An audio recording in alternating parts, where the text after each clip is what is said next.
ನಮಸ್ಕಾರ. ನಮ್ಮ ಸುತ್ತಮುತ್ತ ನೋಡಿದ್ರೆ ಸದಾ ಒಂದಲ್ಲ ಒಂದು ಬದಲಾವಣೆ ಆಗ್ತಾನೆ ಇರುತ್ತೆ ಅಲ್ವಾ? ಕೆಲವು ಕಣ್ಣಿಗೆ ಕಾಣುತ್ತೆ, ಕೆಲವು ಕಾಣಲ್ಲ. ಈ ಬದಲಾವಣೆಗಳ ಹಿಂದಿರೋ ವಿಜ್ಞಾನ ಯಾವುದು? ಹೌದು, ನಾವು ಮಾತಾಡ್ತಿರೋದು ರಾಸಾಯನಿಕ ಕ್ರಿಯೆಗಳ ಬಗ್ಗೆ. ಇವತ್ತಿನ ಈ ವಿಶ್ಲೇಷಣೆಯಲ್ಲಿ ಬನ್ನಿ ಇದ್ರ ಬಗ್ಗೆ ಇನ್ನಷ್ಟು ಆಳವಾಗಿ ತಿಳಿದುಕೊಳ್ಳೋಣ. ಹಾಗಾದರೆ ರಾಸಾಯನಿಕ ಕ್ರಿಯೆ ಅಂದ್ರೇನು? ಅದನ್ನ ಅರ್ಥ ಮಾಡ್ಕೊಳ್ಳೋಕೆ ಮೊದಲು ನಮ್ಮ ದಿನನಿತ್ಯದ ಜೀವನದಲ್ಲಿ ನಡೆಯೋ ಕೆಲವು ಬದಲಾವಣೆಗಳನ್ನು ನೋಡೋಣ. ಯೋಚನೆ ಮಾಡಿ ನೋಡಿ, ಬೇಸಿಗೆಯಲ್ಲಿ ಹಾಲನ್ನ ಹೊರಗಿಟ್ರೆ ಏನಾಗುತ್ತೆ? ಕೆಟ್ಟೋಗುತ್ತೆ. ಕಬ್ಬಿಣದ ಪಾತ್ರೆ ಅಥವಾ ಮೊಳೆಗೆ ನೀರು ತಾಗಿದ್ರೆ ತುಕ್ಕು ಹಿಡಿಯುತ್ತೆ.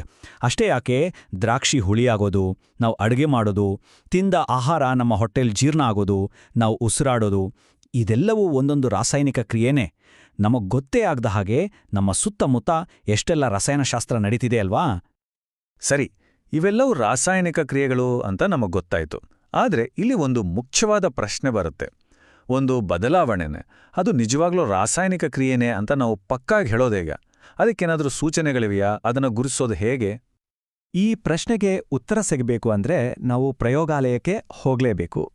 ಬನ್ನಿ, ಅಲ್ಲಿ ಕೆಲವು ಪ್ರಯೋಗಗಳನ್ನು ಮಾಡಿ ಒಂದು ರಾಸಾಯನಿಕ ಕ್ರಿಯೆ ನಡೆದಿದೆ ಅನ್ನೋದಕ್ಕೆ ಸಾಕ್ಷಿಗಳೇನು ಅಂತ ಹುಡುಕೋಣ. ಮೊದಲನೇ ಪ್ರಯೋಗ. ಇದಕ್ಕೆ ನಾವು ಬಳಸ್ತಿರೋದು ಒಂದು ಸರಳವಾದ ಲೋಹದ ಪಟ್ಟಿ, ಮ್ಯಾಗ್ನೀಷಿಯಂ. ಈ ಮೆಗ್ನೀಷಿಯಂ ಪಟ್ಟಿಯನ್ನ ಗಾಳಿಯಲ್ಲಿ ಬಿಸಿ ಮಾಡಿದಾಗ ಏನಾಗುತ್ತೆ ಅಂತ ನೋಡೋಣ. ಇದರ ಪ್ರೊಸೀಜರ್ ತುಂಬಾನೇ ಸಿಂಪಲ್. ಮೊದಲಿಗೆ ಸುಮಾರು 2 ಸೆಂಟಿಮೀಟರ್ ಉದ್ದದ ಮೆಗ್ನೀಷಿಯಂ ಪಟ್ಟಿಯನ್ನ ಸ್ಯಾಂಡ್ ಪೇಪರಿಂದ ಚೆನ್ನಾಗಿ ಕ್ಲೀನ್ ಮಾಡ್ಕೋಬೇಕು.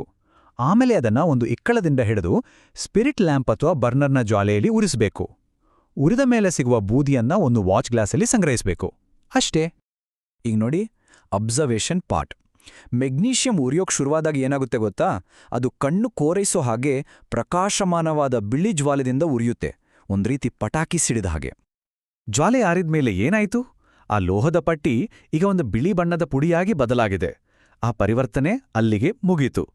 ಈ ಹೊಸದಾಗಿ ಉಂಟಾದ ಬಿಳಿ ಪುಡಿಯೇ ಮೆಗ್ನೀಷಿಯಂ ಆಕ್ಸೈಡ್.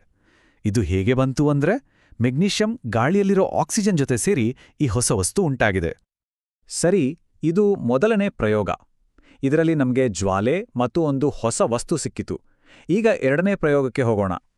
ಈ ಸಲ 2 ಬಣ್ಣವಿಲ್ಲದ ನೀರಿನ ಹಾಗೆ ಕಾಣೋ ದ್ರಾವಣಗಳನ್ನ ಒಟ್ಟಿಗೆ ಬೆರೆಸಿದ್ರೆ ಏನಾಗ್ಬೋದು ಅಂತ ನೋಡೋಣ. ಇದರ ಪ್ರೊಸೀಜರ್ ಕೂಡ ತುಂಬಾನೇ ಸುಲಭ. ಒಂದು ಪ್ರಣಾಳದಲ್ಲಿ ಸೀಸದ ನೈಟ್ರೇಟ್ ದ್ರಾವಣವನ್ನ ತಗೊಂಡು ಅದಕ್ಕೆ ಪೊಟ್ಯಾಷಿಯಂ ಅಯೋಡೈಡ್ ದ್ರಾವಣವನ್ನ ಸೇರಿಸೋದು, ಅಷ್ಟೇ. ಈಗ ಗಮನವಿಟ್ಟು ನೋಡಿ, ಆ 2 ದ್ರಾವಣಗಳು ಒಂದಕ್ಕೊಂದು ಸೇರಿದ ತಕ್ಷಣ ಏನಾಗತ್ತೆ? ಅಲ್ಲಿ ಏನೋ ಒಂದು ಸ್ಪಷ್ಟವಾದ ಬದಲಾವಣೆ ಕಾಣಿಸ್ತಿದೆ ಅಲ್ವಾ? ಇನ್ನು ನಮ್ಮ 3ನೇ ಮತ್ತು ಕೊನೆಯ ಪ್ರಯೋಗ. ಇದರಲ್ಲಿ ಒಂದು ಲೋಹಕ್ಕೆ ಆಸಿಡ್ ಹಾಕಿದ್ರೆ ಅದು ಹೇಗೆ ವರ್ತಿಸುತ್ತೆ ಅಂತ ನೋಡೋಣ. ಇಲ್ಲಿ ನಾವೇನ್ ಮಾಡ್ತೀವಿ ಅಂದ್ರೆ, ಒಂದು ಕೋನಿಕಲ್ ಫ್ಲಾಸ್ಕ್ನಲ್ಲಿ ಕೆಲವು ಸತುವಿನ ಚೂರುಗಳನ್ನು ಅಂದ್ರೆ ಜಿಂಕ್ ಗ್ರ್ಯಾನ್ಯೂಲ್ಸ್ ಅನ್ನ ತಗೊಳ್ತೀವಿ. ಆಮೇಲೆ ತುಂಬಾನೇ ಜಾಗರೂಕತೆಯಿಂದ ಅದಕ್ಕೆ ಸಾರರಿಕ್ತ ಹೈಡ್ರೋಕ್ಲೋರಿಕ್ ಆಮ್ಲ ಅಥವಾ ಸಲ್ಫ್ಯೂರಿಕ್ ಆಮ್ಲವನ್ನ ಸೇರಿಸ್ತೀವಿ.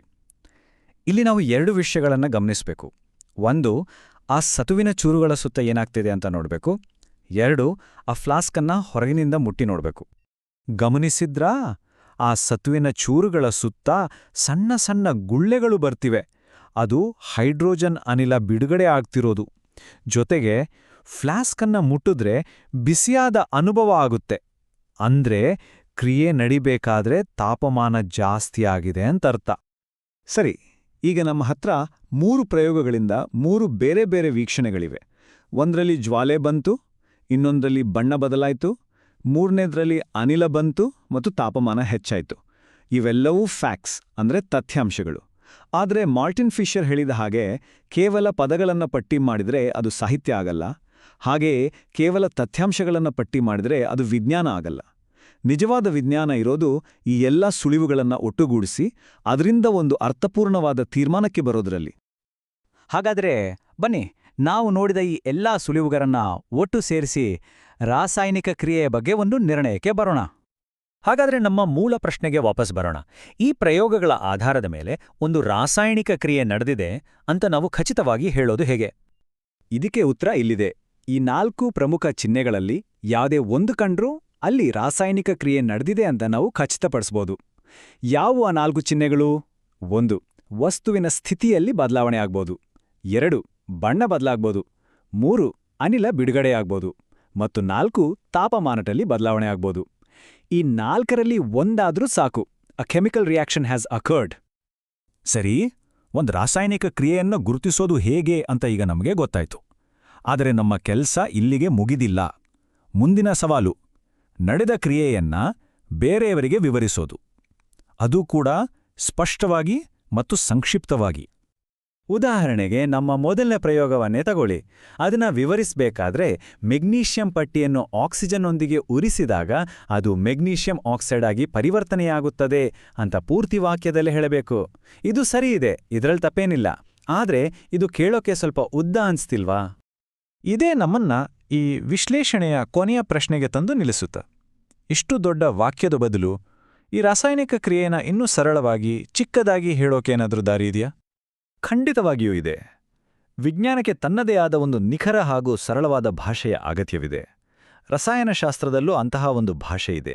ಅದೇ ರಾಸಾಯನಿಕ ಸಮೀಕರಣಗಳು. ಆ ಭಾಷೆಯ ಬಗ್ಗೆ ನಾವು ನಮ್ಮ ಮುಂದಿನ ವಿಶ್ಲೇಷಣೆಯಲ್ಲಿ ಆಳವಾಗಿ ತಿಳಿದುಕೊಳ್ಳೋಣ.